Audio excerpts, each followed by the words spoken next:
الحمد لله وحده والصلاة والسلام على من لا نبي بعده أما بعد. قد قال الله تعالى في القرآن الكريم بعد أعوذ بالله من الشيطان الرجيم بسم الله الرحمن الرحيم ألف لام ميم ذلك الكتاب لا ريب فيه هدى للمتقين. صدق الله العليم. قال نبينا صلى الله عليه وسلم وعشت لأتمم مكارم الأخلاق أو كما قال صلى الله عليه وسلم. அளவற்ற அருளாளனும் நிகரற்ற அன்புடனுமாகிய அல்லாஹ்வின் திருநாமத்தால் ஆரம்பம் செய்கின்றேன். புகழ் அனைத்தும் இவ்வுலகத்தை படைத்து பராமரிக்கக்கூடிய வல்லவனாகிய அல்லாஹ்வுக்கே உரித்தாகட்டும். அல்ஹம்துலில்லாஹ்.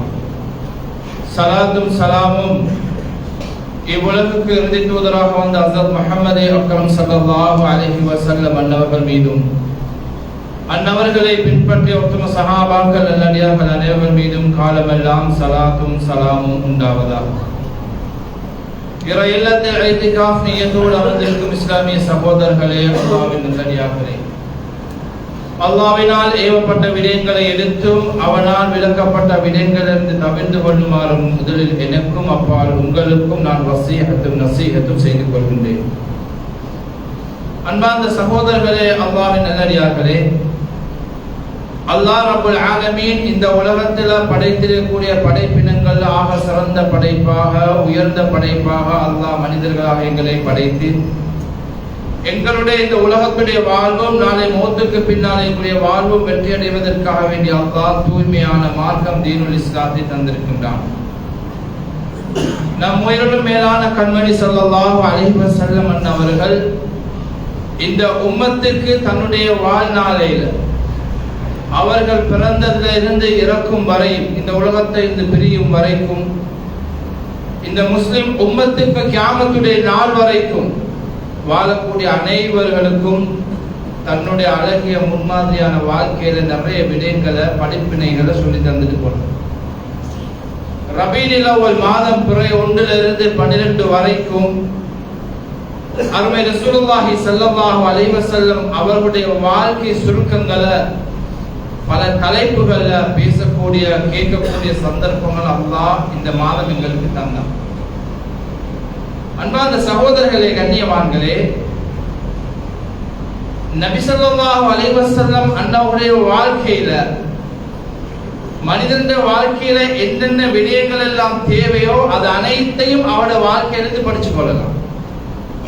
வியாபாரம், குடும்ப வாழ்க்கை, பிற சமூகத்தோடு வாழக்கூடிய வாழ்க்கை, இப்படி ஒவ்வொன்றாக மனிதனுடைய வாழ்க்கையில எதையெல்லாம் தேவையோ அது அனைத்தையும் நபியுல்லாஹி ஸல்லல்லாஹு அலைஹி வஸல்லம் வாழ்க்கையிலிருந்து மனிதன் படிச்சு கொள்ளலாம். ரசூலுல்லாஹி ஸல்லல்லாஹு அலைஹி வஸல்லம் இந்த உம்மத்துக்கு அழகாக சொல்லி தந்தார். மக்காவுடைய வாழ்க்கை 53 வருஷம் மக்காவுல வாழ்றாங்க. நபித்துவத்துக்கு முன்னாலும் நபித்துவத்துக்கு பின்னாலும் அந்த மக்கால இருந்த காலகட்டம், நபி அவர்கள் நபித்துவத்துக்கு பின்னால சந்தித்த ஒவ்வொரு விடயங்களும் வரலாறு ஆசிரியர்கள் சொல்றாங்க, அல்லாஹ் அந்த நபியை சோதித்த விதம் கடைசியில எந்த அளவுக்கு தான் பிறந்த வளர்ந்த அந்த பூமியில இருந்து ஹிஜ்ரத் செய்யக்கூடிய நிலைமை வந்துச்சு. மதீனாவுக்கு போனாங்க. மதீனாவுடைய வாழ்க்கை 10 வருட கால வாழ்க்கை. அதுவும் ரசூலுல்லாஹி ஸல்லல்லாஹு அலைஹி வஸல்லம் அவங்க இந்த உம்மத்துக்கு அழகான படிப்பினைகளை சொல்லித் தராங்க. அன்பார்ந்த சகோதரர்களே, கண்ணியவான்களே, நபித்துவத்துக்கு பின்னால சுமாராக 23 வருட கால வாழ்க்கையில இந்த உம்மத்துக்கு தேவையான எல்லா விடயங்களையும் மிக தெளிவாக அழகாக ஆழமாக சொல்லி தந்த மார்க்கம் ஒன்று இருக்கும் என்றா அது இந்த தீனுல் இஸ்லாம். நபியுல்லாஹி ஸல்லல்லாஹு அலைஹி வஸல்லம் இந்த உம்மத்தை இடையில அனாதையாக எத்தீமாக விட்டுட்டு போவல்ல. எங்களுக்கு தேவையான புத்திமதிகளை வழிகாட்டல்களை போயிட்டு இன்னொருத்தர்கிட்ட போயிட்டு கேட்கக்கூடிய நிலைமையில இந்த மார்க்கம் எங்களுக்கு இடம் வைக்கிறது. அவளை அழகாக சொல்லி தந்திருக்கு. அந்த வகையில தலைமைத்துவம் என்றால் என்ன, ஒரு சமூகத்தை வழிநடத்தக்கூடியவருக்குரிய தகுதிகள் எப்படி இருக்க வேண்டும், ஒரு சமூகத்தை வழிநடத்தக்கூடியவருடைய பொறுப்பு அமானிதங்கள் என்ன என்பதை மிக தெளிவாக ஆழமாக மார்க்கம் பேசியிருக்கிறது. ரசூலுல்லாஹி ஸல்லல்லாஹு அலைஹி வஸல்லம் வாழ்ந்து காட்டினாங்க, செய்து காட்டினாங்க. நபி ஸல்லல்லாஹு அலைஹி வஸல்லமோட வாழ்க்கையில, மக்காவுடைய வாழ்க்கையிலும் மதீனாவுடைய வாழ்க்கையிலும் அந்த தலைமைத்துவம் இருந்துச்சு. அழகான தலைமைத்துவத்தை கொடுத்திருந்தாங்க. அன்பார்ந்த சகோதரர்களே, கண்ணியவான்களே, உலகத்திலே தலை சிறந்த பெரும் அறிஞர்கள், உலகத்திலே தலை சிறந்த பெரும் வல்லுநர்கள், உலகத்திலே தலை சிறந்த பல ஆட்சியாளர்கள் என்ன தெரியுமா சொல்றாங்க? நபிகளாரின் அரசியல் பணி என்பது மக்கத்தின் மண்ணில் பல கஷ்டங்களையும் துன்பங்களையும் துயரங்களையும் சந்தித்த நபி ஸல்லல்லாஹு அலைஹி வஸல்லம் அந்த சுகத்தை மதீனாவில் கண்டார்கள். ரத்தம் சிந்தாமல் தான் இழந்த அந்த பூமியை தன்னுடைய அழகான பண்பின் மூலமாக அருமை ரசூலுல்லாஹி ஸல்லல்லாஹு அலைஹி வஸல்லம் அந்த ஃபத்ஹ மக்காவை வெற்றி கொண்டார்கள். உலகத்திலே தலை சிறந்த அறிஞர்கள் இவ்வாறு ரசூலுல்லாஹி ஸல்லல்லாஹு அலைஹி வஸல்லம் அவர்களை பார்த்து புகழ்கின்றார்கள். இதுதான் நபி ஸல்லல்லாஹு அலைஹி வஸல்லம் அவர்கள் காட்டிக் கொடுத்தது. தன்னை எந்த பூமியிலிருந்து விரட்டினார்களோ, தன்னை எந்த பூமியிலிருந்து விரட்டினார்களோ அந்த பூமியை கைப்பற்றக்கூடிய நேரம் ரசூலுல்லாஹி ஸல்லல்லாஹு அலைஹி வஸல்லம் பழிவாங்கல்ல. யாரெல்லாம் அவர்களை இடையூறு செய்தார்களோ, யாரெல்லாம் நபி ஸல்லல்லாஹு அலைஹி வஸல்லம் நோவினை செய்தார்களோ அந்த மக்களை மன்னிக்கும் மனப்பான்மை ரசூலுல்லாஹி ஸல்லல்லாஹு அலைஹி வஸல்லம் காட்டினார்கள். இதுதான் அழகிய தலைமைத்துவம். எனவே அன்புக்குரிய சகோதரர்களே, கண்ணியவான்களே, ரசூலுல்லாஹி ஸல்லல்லாஹு அலைஹி வஸல்லம் அவருடைய வஃபாத்துக்கு பின்னால ஹஜ்ரத் அபூபக்கர் சித்திக் ரலியல்லாஹு தஆலா அவங்கள அமீராக நியமிக்கிறாங்க. சகீஃபத்து பனு சஈதா என்று சொல்லக்கூடிய அந்த இடத்துல இருந்து சஹாபாக்கள், மூத்த சஹாபாக்கள் இருந்து மஷூரா செய்றாங்க. நபியுடைய வஃபாத்துக்கு பின்னால் அடுத்த தலைமைத்துவத்தை யார் எடுக்கிறது? இந்த உம்மத்தை யார் வழிநடத்துறது? ஏகமானதாக தீர்மானித்தார்கள். ஹஜ்ரத் அபூபக்கர் சித்திக் ரலியல்லாஹு தஆலா அவர்களை தலைமைத்துவத்தை கொடுத்தார். அன்பார்ந்த சகோதரர்களே, கண்ணியவான்களே, 2 வருடம் 3 மாதம் ஹஜ்ரத் அபூபக்கர் சித்திக் ரலியல்லாஹு தஆலா அவர்கள் ஆட்சி செய்தார்கள். 2 வருடமும் 3 மாதமும் ரசூலுல்லாஹி ஸல்லல்லாஹு அலைஹி வஸல்லம் அவர்கள் காட்டிக் கொடுத்த அந்த அழகிய தலைமைத்துவத்தை ஹஜ்ரத் அபூபக்கர் சித்திக் ரலியல்லாஹு தஆலா அவர்கள் எடுத்து செய்தார்கள். அவருடைய வஃபாத்துக்கு பின்னால ஹஜ்ரத் உமர் ரலியல்லாஹு தஆலா அவர்கள் அடுத்த அமீருல் மோமினாக நியமிக்கப்படுகின்றார்கள். உலக வரலாறுகள்ல இன்னும் பேசப்படக்கூடிய அழகிய அரசியல், அழகிய தலைமைத்துவம், அழகிய ஆட்சியாளர் இன்னும் உமர் ரலியல்லாஹு தஆலா அவர்களை பற்றி பேசிக் கொண்டிருக்கிறார். எந்த அளவுக்கு என்றால், அன்பார்ந்த சகோதரர்களே, கண்ணியவான்களே, அமீருல் மோமினீன் உமர் ரலியல்லாஹு தஆலா ஒரு நாள் தனிமையில் அழுது கொண்டிருக்கின்றார்கள். சஹாபாக்கள் கேட்கிறாங்க, அமீருல் மோமினீன், உங்களோட அழுகைக்குரிய காரணம் என்ன? ஏன் அழுது கொண்டிருக்கின்றீர்கள்? இந்த உம்மத்தை நினைச்சு நீங்க அழுது கொண்டிருக்கிறீங்களா? உங்களுக்கு இந்த அழுகைக்குரிய காரணத்தை கேட்ட நேரம் அமீருல் மோமினீன் சொல்றாங்க, என்னுடைய தந்தை கத்தாப் ஒரு நாள் என்னிடத்திலே பல ஆடுகளை தந்தார் மேய்ப்பதற்காக வேண்டி. மேய்க்க சென்ற ஆடுகளை நான் காணமாக்கி விட்டு வீட்டுக்கு வந்தேன். என்னுடைய தந்தை என்னுடைய காதை திரும்பி எனக்கு அடித்து சொன்னார், உமர், இந்த ஆடையும் மேய்ப்பதற்கு நீ தகுதி இல்லையா? என்னுடைய தந்தை திட்டினார். அல்லாஹ் இன்றைக்கு இந்த முழு உலகத்துடைய ஆட்சி அதிகாரத்தை என்னிடத்தில் தந்து வைத்திருக்கிறார். இந்த உம்மத்துடைய பொறுப்பை அல்லாஹ் என்னிடத்திலே தந்திருக்கின்றான். இதை நான் சரிவர நிறைவேற்றுவனா இல்லையா என்ற பயம் என்னிடத்தில் இருக்கின்றது. 3 2 பகுதி ஹஜ்ரத் உமர் ரலியல்லாஹு தஆலா அவர்கள் ஆட்சி செய்தார்கள். அந்த ஆட்சிக்கு கீழே தனக்கு கீழே இருந்த அந்த குடிமக்களை படைத்த ரப்பின் பக்கம் திருப்பக்கூடிய ஒரு ஆட்சியாளராக இருந்தார்கள். அன்பார்ந்த சகோதரர்களே, உமர் ரலியல்லாஹு தஆலா அவர்கள் அமீருல் மோமினீன், நாட்டுடைய ஜனாதிபதி, இரவு நேரம் தனக்கு கீழுள்ள மக்களுடைய கஷ்டங்களை துயரங்களை ஆராய்வதற்காக வேண்டி இரவு நேரம் பயணம் செய்யக்கூடிய வளமை இருந்தது. ஒரு வீட்டுக்குள்ளிருந்து தாயும் மகளும் பேசிக் கொண்டிருக்கின்றார். இன்று கரைத்த பால் குறைவாக இருக்கின்றது, விற்க முடியாது, இந்த பாலிலே நாங்கள் தண்ணீரை கறப்போம் என்று சொல்லி பெற்ற தாய் சொல்லக்கூடிய நேரம் மகள் சொல்லுகின்றார், தாயே, இது யாருடைய ஆட்சி? உமருடைய ஆட்சி அல்லவா? அமீருல் மோமினீன் உமர் ரலியல்லாஹுடைய ஆட்சி அதிகாரம் இதிலேயா நாங்க இதை செய்யறது என்று கேட்கக்கூடிய நேரம் அந்த தாய் சொல்லுகின்றார், உமர் இதை பார்த்து கொண்டா இயக்க போறார் என்று சொல்லி. இந்த நிகழ்வை நாட்டுடைய ஜனாதிபதி கண்ணுட்டு பார்த்து கொண்டிருக்கின்றார். அந்த மகள் சொல்லுகின்றார் உம்மாவை பார்த்து, தாயே உமரும் பார்க்கல, உமரையும் உங்களையும் என்னையும் படைத்த ரப்புல் ஆலமீன் பார்த்து கொண்டிருக்கிறான் அல்லவா என்று சொல்லி அல்லாஹ்வுடைய பயத்தை தக்குவா வந்த பிள்ளை உம்மாட உள்ளத்துல போடுது. எப்படியா போன்ற ஆட்சியாளர்களுக்கு மத்தியில தனக்கு கீழே கூடிய அந்த மக்களுடைய மத்தியிலையும் அல்லாஹ்வுடைய பயத்தை கொண்டு வரக்கூடிய ஆட்சியாளராக ஹஸரத் உமர் ரலியல்லாஹு தஆலா அவங்க இருந்திருக்கிறாங்க. 10 வருடம் 6 மாத காலம் ஆட்சி செய்தார்கள். 10 வருடமும் 6 மாத காலம் ஹஸரத் அமீருல் முஃமினீன் உமர் ரலியல்லாஹு தஆலா ஆட்சி செஞ்சாங்க.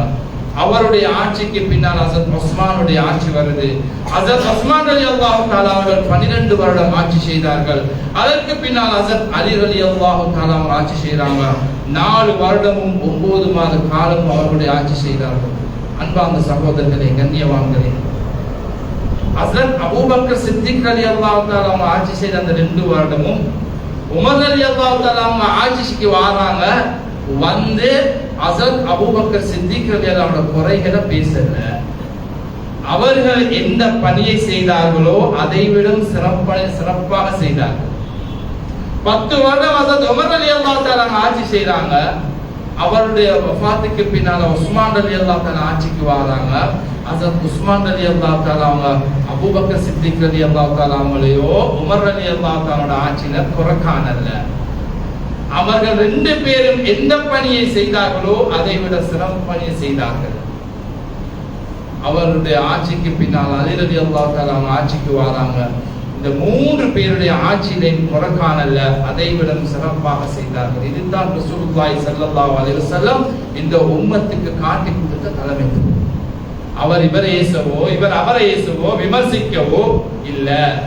அன்பார்ந்த சகோதரர்களே, கண்ணியவான்களே, ஹஸரத் அமீருல் முஃமினீன் உமர் ரலியல்லாஹு தஆலா ஆட்சி, ஜனாதிபதி, நாட்டுடைய ஜனாதிபதி,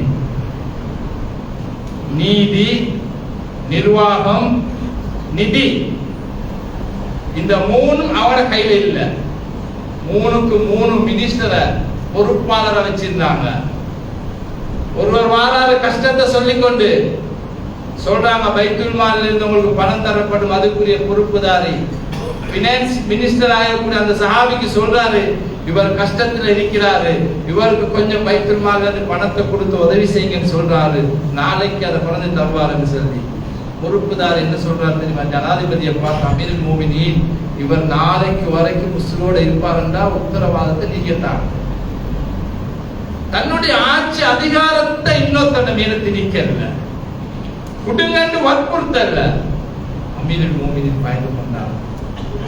அன்பார்ந்த சகோதரர்கள், இதைத்தான் நபி ஸல்லல்லாஹு அலைஹி வஸல்லம் உம்மத்துக்கு காட்டி கொடுத்தார். இதைத்தான் காட்டி தந்தார்கள். எங்க இருக்கலாம், குடும்பமா இருக்கலாம், மஹல்லாவா இருக்கலாம், நாட்டிலே இருக்கலாம், எங்கேயாக இருக்கலாம், ஆட்சி அதிகாரம் என்பதை இஸ்லாம் மிக தெளிவாக, அழகாக, ஆழமாக பேசுகிறீர்கள். அன்புக்குரிய சகோதரர்களே, கண்ணியவான்களே, அந்த வகையில எங்கட நாட்டுல நாளைக்கு இந்த நாட்டுடைய அடுத்த அதிபர் யார், இந்த நாட்டுடைய அடுத்த நிறைவேற்றும் அதிகாரம் கொண்ட ஜனாதிபதி யார் என்பதை தீர்மானிக்கக்கூடிய ஒரு முக்கியமான தருணத்தில் நீங்களும் நானும் இருக்கிறோம். இந்த நாட்டுடைய 9வது ஜனாதிபதி தேர்தல் நாளைக்கு நடக்க போகுது. எலெக்ஷன் என்ன, இதுக்கும் மார்க்கத்துக்கும் என்ன சம்பந்தம்? சுப்ஹானல்லாஹ், இஸ்லாமிக தெளிவாக பேசுகிறது, இஸ்லாமிக அழகாக பேசியிருக்கிறது.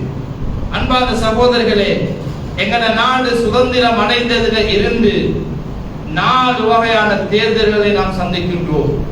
பிரதேச சபை தேர்தல், மாகாண சபை தேர்தல், பாராளுமன்ற தேர்தல், ஜனாதிபதி தேர்தல்.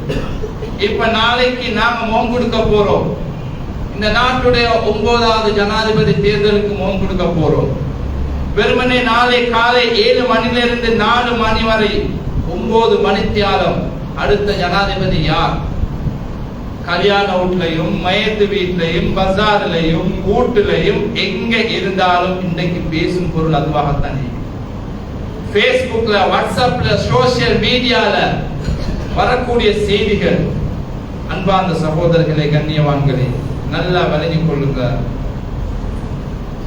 இந்த தருணத்துல நாங்க முஸ்லிமாக இருக்கிறத விட நாங்க மூமினாக இப்ப பழகிக் கொள்வோம். இந்த நேரத்துல நாங்க முஸ்லிமாக இருக்கிறத விடவும் மூமினாக இருக்கணும். எங்கட தொடர்பு அல்லாஹ்வோடு நாங்க இப்ப வச்சு கொள்ளக்கூடிய காலகட்டத்தில் இருக்கின்றோம். 1,71,40,354 வாக்காளர்கள், 38 வேட்பாளர்கள், 9 மாகாணம், 25 மாவட்டம். கொழும்பு மாவட்டத்தில் சுமாராக 18 லட்சத்துக்கு மேற்பட்ட வாக்காளர்கள்.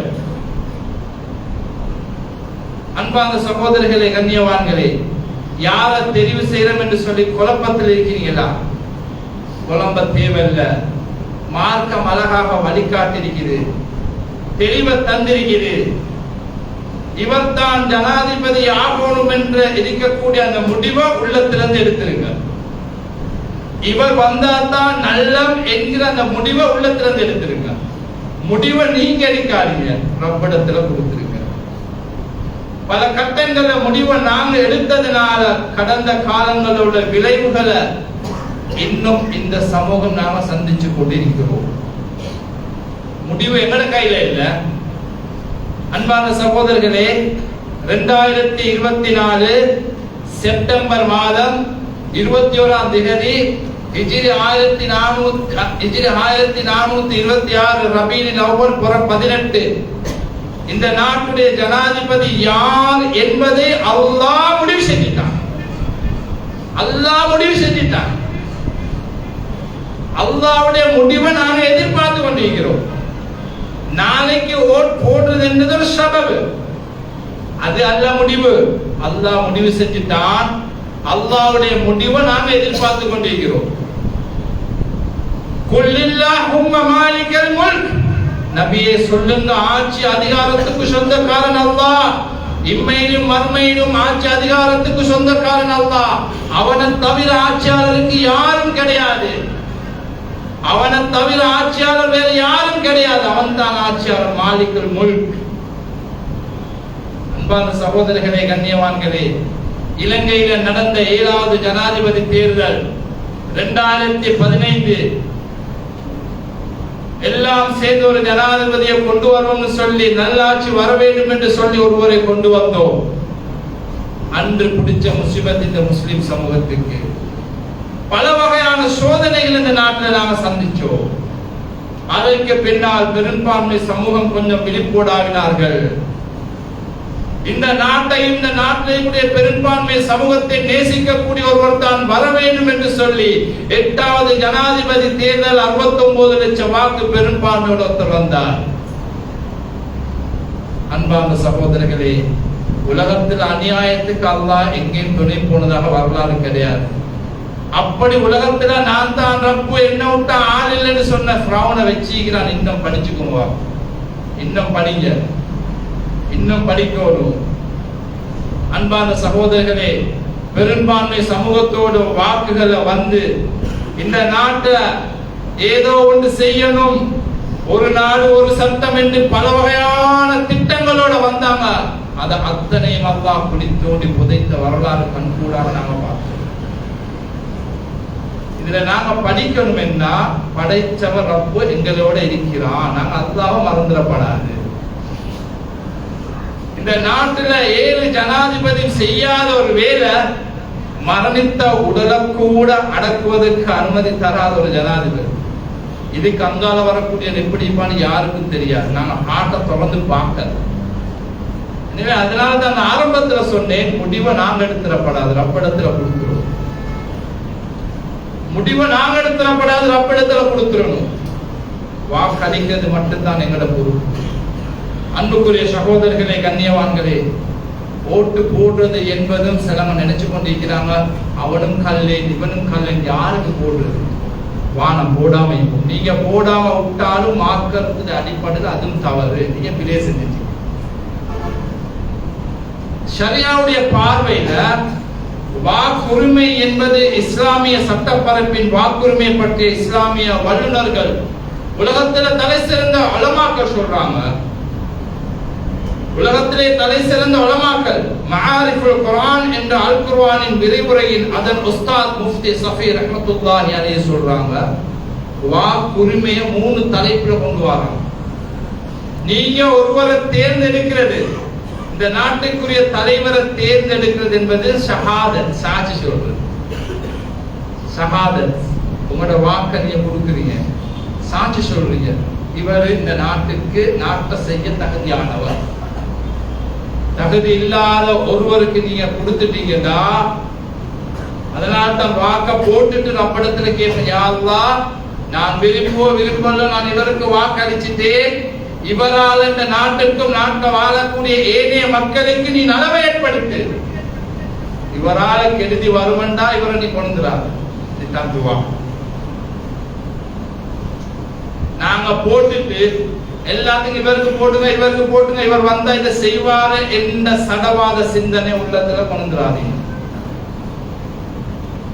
உங்களுக்கு யாருக்கும் போஸ்ட் பண்ண இயலாது. இலங்கையில 1931ஆம் ஆண்டு ஆண்களுக்கும் பெண்களுக்கும் வாக்களிக்கக்கூடிய உரிமை இந்த நாட்டில் எங்களுக்கு கிடைச்சிருக்கு. பல ஐரோப்பிய நாடுகள்ல வாக்களிக்கலண்டா, ஓட் பண்ணலண்டா, உலக பல நாடுகள் அதுக்குரிய தண்டை பண்ணதை வச்சியாம. ஒரு வீட்டுல 5 பேருக்கு ஒருத்தர் ஓட் பண்ணலாட்டி அடுத்த நாள் அவருக்கு வரும் மெசேஜ், ஃபைன் கட்ட சார். அன்புக்குரிய சகோதரர்களே, இந்த நாட்டுல எங்களுக்கு கிடைச்சிக்கூடிய ஒரு உரிமை தான் வாக்களிக்கிறது. இஸ்லாம் என்ன சொல்லுது? வாக்களிக்கிறது என்பது ஷஹாதத், சாட்சி சொல்றது.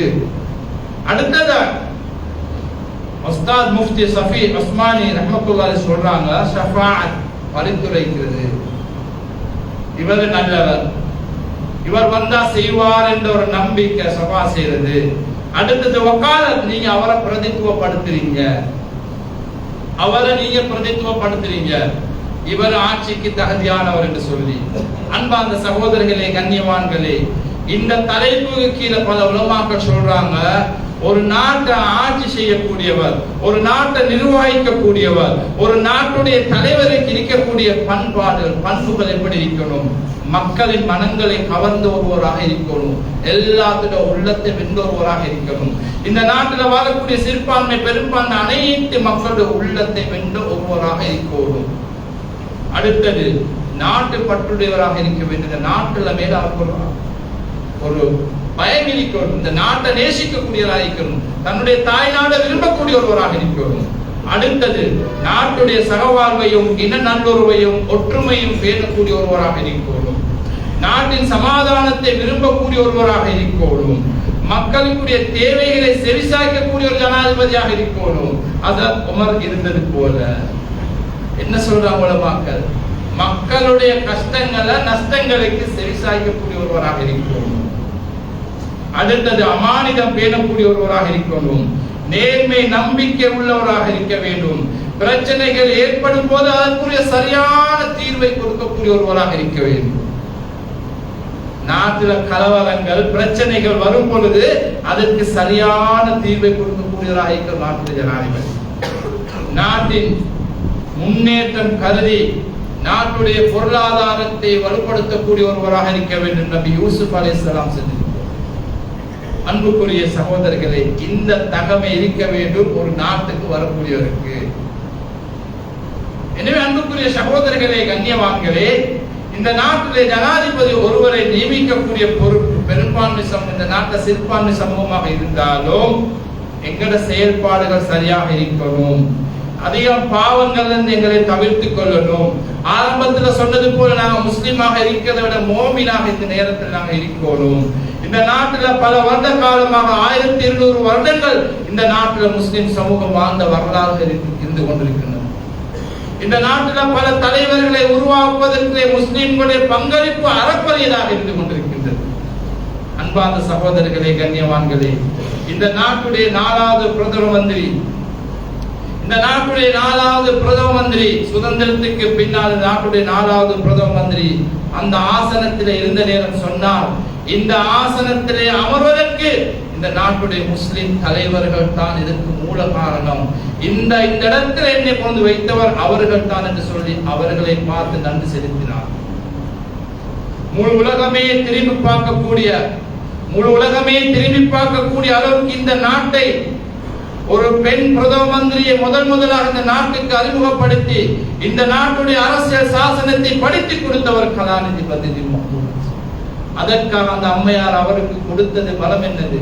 இந்த நாட்டுடைய எஜுகேஷன் மினிஸ்ட்ரி. காரணம், இந்த முஸ்லிம் சமூகத்தை கல்வியிலே மேம்படுத்த வேண்டும் என்ற நல்ல எண்ணத்தில் அவர் அந்த அமைச்சுக்கு ஒரு கைகிறார். அன்பார்ந்த சகோதரர்களே, கண்ணியவான்களே, இப்படி இந்த நாட்டில சுதந்திரத்துக்கு முன்னும் சுதந்திரத்துக்கு பின்னும் முஸ்லிம் சமூகம் ஒரு கண்ணியமாக கௌரவமாக வாழ்ந்த சமூகம் என்பது அடையாளம் எங்களிடத்தில் இருக்கிறது. எனவே இந்த நாட்டுடைய ஜனாதிபதியை தேர்ந்தெடுக்க போறோம். இந்த நாட்டுக்குரிய ஜனாதிபதி நாம் எடுக்க போறோம்.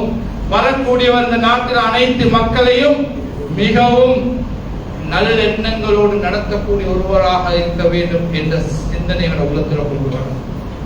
வரக்கூடியவர் இவர் வந்து தான் இந்த நாட்டில் முஸ்லிம்கள உரிமைகளை தருவார் என்ற நினைப்பெல்லாம் தெரிவிக்கப்படாது. இவர் வந்தா தான் பொருளாதாரம் இப்படி இருக்கும், இவர் வந்தா இவர் செய்வார், இதை வந்தா இதை செய்வார் என்ற சிந்தனை உள்ளத்தில் கொண்டு வருவானாம்.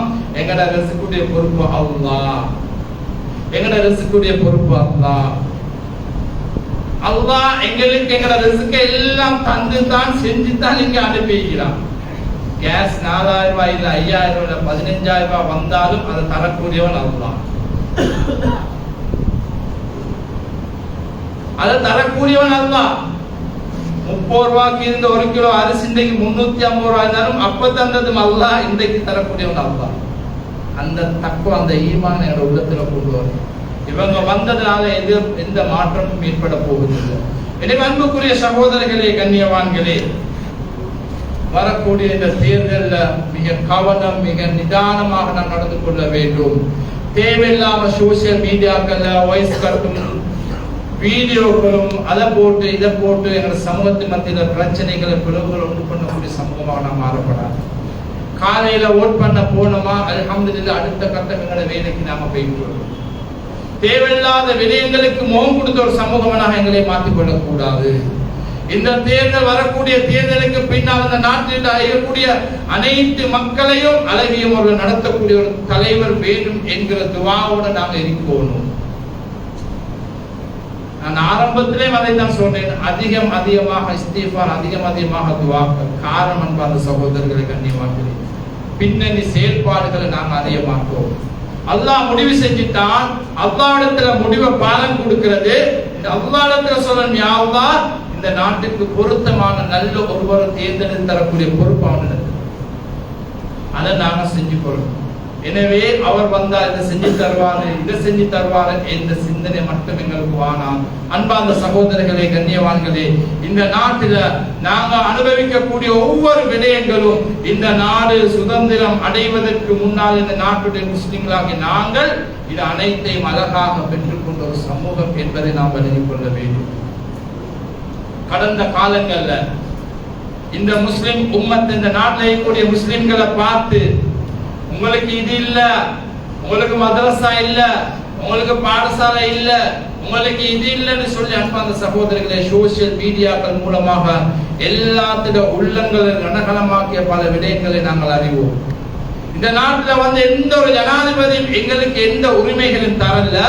ஆனால் இந்த நாடு சுதந்திரம் அடைவதற்கு முன்னால இந்த நாட்டில் வாழ்ந்த முன்னோர் தலைவர்கள் இந்த சமூகத்துக்கு எதையெல்லாம் தேவையோ அது அனைத்தையும் அழகாக பெற்று தந்திருக்கிறார்கள் என்ற வரலாறு சொல்லிக்கொண்டே. அதுல ஒன்று தான் அன்பார்ந்த சகோதரர்களே, முஸ்லிம் தனியார் சட்டம், முஸ்லிம் விவாகத்துறை சட்டம். இன்றும் வரைக்கும் அதை பாராளுமன்றத்தில் போட்டு பாஸ் பண்ண கிடைக்கும், திருத்தங்கள் செய்யல. இது இன்றைக்கு நேற்று இல்ல, 1885ஆம் ஆண்டு இந்த நாட்டுடைய முஸ்லிம்களுக்குரிய தனியார் சட்டம் அறிஞர் சித்திலப்பி மூலமாக பிரித்தானியாவுடைய ஆட்சி காலம் ராமன் கெசட் பண்ணப்பட்டு இன்றைக்கு அது எங்களை கையில கிடைச்சிருக்கு. இன்றைக்கு அதுதான் இன்று வரைக்கும் இந்த நாட்டில் முஸ்லீமோட தனியார் சட்டம் 1885 கிடைச்ச ஒரு வரம். அன்பார்ந்த சகோதரர்களே, கண்ணியவான்களே, முஸ்லிம் பெண்கள் கல்வியிலே உயர்ந்தவர்களாக இருக்க வேண்டும் என்று சொல்லி தன்னுடைய சொத்தையை முஸ்லிம் லேடிஸ் காலேஜுக்கு கொடுத்த தலைவர்கள் இந்த நாடு சுதந்திரம் அடைவதற்கு முன்னால். கொழும்பு முஸ்லிம் பெண்கள் கல்வியிலே சிறந்தவர்களாக முன்னேற வேண்டும் என்ற நல்லெண்ண நோக்கத்தோடு இன்று வரைக்கும் 1000க்கும் மேற்பட்ட பெண் பிள்ளைகள் அந்த பாடசாலையில் படித்துக் கொண்டிருக்கின்றார்கள். இது எந்த நாட்டு ஜனாதிபதி தரல, எங்களோட நாட்டில் வாழ்ந்த முஸ்லிம் தலைவர்கள் எங்களுக்கு தந்தார். அது மாத்திரமல்ல அன்பார்ந்த சகோதரர்களே, கண்ணியவான்களே, இலங்கையில 10,315 அரச பாடசாலைகள், முஸ்லிம் பாடசாலைகள் 951 முஸ்லிம் பாடசாலைகள். கொழும்பு மாவட்டத்தில் வெறுமனே அதிகமான முஸ்லிம்கள் வாழக்கூடிய இடம் வெறுமனே 21 பாடசாலைகள் தான் இன்று வரைக்கும் இருந்து கொண்டிருக்கின்றது. யாராவது இந்த கொழும்புல இன்னும் 5 பாடசாலைகள் தேவை, முஸ்லிம்களுடைய எஜுகேஷன், முஸ்லிம்களுடைய கல்வியை தராதரத்தை உயர்த்துவதற்கு இன்று வரைக்கும் இந்த நாட்டில் கொழும்பை பேஸ் பண்ணி சொல்றேன், பாடசாலைகள் எவ்வளவு தேவை இருக்குது, பல இடங்களுக்கு இன்னும் யாரும் பெற்று தரல. அன்பார்ந்த சகோதரர்களே, இந்த நாட்டில் இருக்கக்கூடிய 951 முஸ்லிம் பாடசாலைகள் 150 பாடசாலைகள் இந்த நாடு சுதந்திரம் அடைவதற்கு முன்னால் முஸ்லிம் தலைவர்கள் எங்களுக்கு பெற்று தந்திருக்கிறார். எங்களோட நாட்டில் தந்துட்டு போனதை தான் இன்னும் நாங்கள் அனுபவிச்சு கொண்டிருக்கின்றோம். அது மாத்திரமல்ல அன்பார்ந்த சகோதரர்களே, கண்ணியவான்களே, உலமாக்களை பள்ளியில இருந்து தொழுவீங்க என்று சொல்லி பள்ளியோடு நிறுத்தி விடாமல் மௌலவி ஆசிரியர்களை 1938 ஆண்டு அரசாங்கத்தோடு அன்றைய கல்வி அமைச்சரோட பேசி மௌலவி ஆசிரியர்களை அரச பாடசாலைக்கு அரபு பாடம், இஸ்லாம் பாடம் நடத்துவதற்காக வேண்டி அன்று முஸ்லிம் தலைவர்கள் பேசி தந்தனால தான் இன்று பல பாடசாலைகள் முஸ்லிம் ஆசிரியர்கள் இருந்து கொண்டிருக்கிறார், மௌலவி ஆசிரியர்கள். ஆனால் 2010 இன்னும் அந்த நியமனம் கொடுக்கப்படல. 610 பேர் நியமனம் பெற்று இன்னும் தொழிலுக்கு போயிடாத நிலைமையிலே. அன்பார்ந்த சகோதரர்களே, கண்ணியவான்களே, பேராதனை பல்கலைக்கழகத்தில் டிபார்ட்மெண்ட் ஆஃப் அரபிக், பேராதனை பல்கலைக்கழகத்தில் டிபார்ட்மெண்ட் ஆஃப் அரபிக், பேராதனை பல்கலைக்கழகத்தில் யூனானி மெடிசின், இது அனைத்தையும் கொடுத்தவர்கள் இந்த நாடு சுதந்திரம் அடைவதற்கு முன்னால் முஸ்லிம் தலைவர்கள் கொடுத்தாங்க. இன்னும் இந்த நாட்டில் அதை அனுபவிச்சு கொண்டிருக்கிறாங்க. இந்த நாட்டில் காது நீதிமன்றங்கள் முஸ்லிம்களுடைய கல்யாண திருமண விடயங்களை விசாரிப்பதற்கு இடமில்லை. அரசாங்கத்தோட பேசி முஸ்லிம்களுடைய காது நீதிமன்றங்களை பெற்று தந்தார்கள். அன்பார்ந்த சகோதரர்களே, இந்த நாட்டிலே இந்த அண்மையில விடுமுறை தினம், தேசிய மீலாது விழா, இந்த நாட்டில் தேசிய விடுமுறை, அரச விடுமுறை. இந்த விடுமுறையும் முன்னே தலைவர்கள் இந்த நாடு சுதந்திரம் அடைவதற்கு முன்னால் பெற்று தந்தார்கள். அலுத்கமையில டீச்சிங் ட்ரைனிங் காலேஜ், முஸ்லிம்களுடைய ஆசிரியர்களுடைய பணி இந்த நாட்டில் எல்லா இடத்துக்கும் செல்ல வேண்டும் என்பதற்காக வேண்டி அலுத்கமையில முஸ்லிம் டீச்சர் ட்ரைனிங் காலேஜ் எடுத்து தந்தார்கள். அது மாத்திரமல்ல, கம்பஹா மாவட்டம் மாக்கொலையில பிள்ளைகளால் விடுபடக்கூடிய பெற்றோர்களை அரவணைப்பதற்காக வேண்டி முதியோர் இல்லம். இப்படி அன்பார்ந்த சகோதரர்களே, இந்த நாட்டில் முஸ்லிம்களுக்குரிய அளவு பெரும் சொத்துக்களை முஸ்லிம் தலைவர்கள் தந்துட்டு தான் பேசிக்கிறாங்க. அதைத்தான் இன்று வரைக்கும் நாங்கள் அனுபவித்துக் கொண்டிருக்கின்றோம். அதுதான் இன்று முஸ்லிமுடைய பொக்கிஷமாக இருந்து கொண்டிருக்கின்றது. எனவே வரக்கூடிய எந்த ஒரு ஜனாதிபதியும் எங்களுக்கு இது எதையும் தரக்கூடிய மனப்பான்மை உள்ளவர்களை தான் இதுக்கு பிறகு நாங்கள் உருவாக்கணும். எனவே அன்புக்குரிய சகோதரர்களே, கண்ணியவான்களே, ஓட் பண்ணுங்க. படிச்சுட்டு நான் இவருக்கு தான் போட்டேன், இவர் தான் வருவாரு, அவர் தான் வருவார் என்று சொல்லி ரோட்ல, பெட்டி கடையில, ஆட்டா ஸ்டேட்ல அங்கிருந்து உட்கார்ந்து பேசாம அல்ஹம்துலில்லாஹ் போட்டீங்களா, ரப்பிடத்துல பாரப்படுங்க, யா அல்லாஹ் நான் இவருக்கு வாக்களிச்சிட்டேன், இவரால இந்த நாட்டில் முஸ்லிம்களுக்கும் ஏனைய மக்களுக்கும் நலவாக இருக்கும் என்றால் இவருக்கு அந்த பதவியை கொடுத்தது இல்லையா, அல்ஹம்துலில்லாஹ் அடுத்த கட்டம். எனவே அன்புக்குரிய சகோதரர்களே, கண்ணியவான்களே, பாவத்திலிருந்து தௌபா கேட்போம், இஸ்திக்ஃபார், அதிகமான துஆ. என காரணம், அடுத்து வரக்கூடிய ஜனாதிபதி இந்த நாட்டு முஸ்லிம்களை கண்ணியமாகவும் கௌரவமாகவும் நடத்தப்பட வேண்டும். கடந்த காலங்கள் அண்மையில நாங்கள் சந்தித்த சோதனைகள் ஒன்றல்ல ரெண்டல்ல, இதை யாராலையும் மறக்க முடியாது. யாராலையும் இதை மறக்க முடியாது. அடக்கப்பட வேண்டிய ஜனாசாக்களை கொண்டு போய் இரக்கமில்லாம எரித்த காலத்துல இந்த நாங்க வாழ்ந்தோம். பிள்ளைக்கு முன்னால வாப்பாவை கொண்டு போய் எரிச்ச அந்த பிள்ளைக்கு எப்படி